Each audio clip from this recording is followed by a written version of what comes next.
Je me sens vraiment bien pour partir sur cette étape du sud. On va faire le tour de l'Antarctique, donc c'est pas rien, il va faire froid.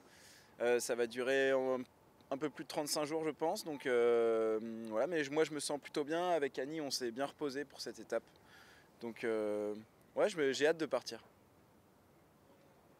Je sais pas vraiment si c'est un avantage parce que c'est pas du tout le même exercice entre avoir fait un tour du monde en solitaire sur un bateau et là faire 35-40 jours à 5 sur un bateau, c'est pas du tout le même exercice.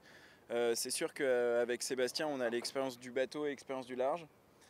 Annie a l'expérience du sud. On est tous un peu différents. Maintenant, voilà, il va falloir cohabiter à 5 dans un espace assez court, dans un esprit de compétition, de course. Et voilà, et ça va amener de la fatigue, il va faire froid.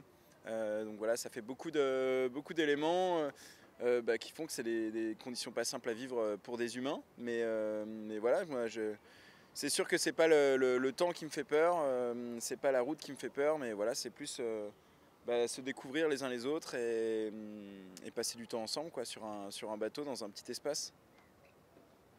Je pense que pour la prochaine étape, ce qui va être compliqué, c'est qu'on va tirer beaucoup sur les bateaux pendant une longue période avec un équipage, donc ça sollicite encore plus les bateaux qu'en solitaire.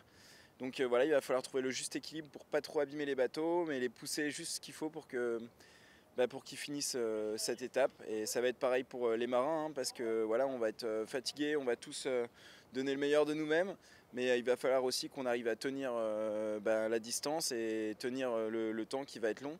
Donc ouais, je pense qu'il va falloir. C'est une course d'endurance là, c'est pas un sprint. Donc il va falloir ménager la monture et ménager les humains à bord. Donc voilà, ça va être. Il va falloir trouver le juste équilibre, la bonne balance entre mettre la poignée dans le coin et des fois ralentir un peu quoi.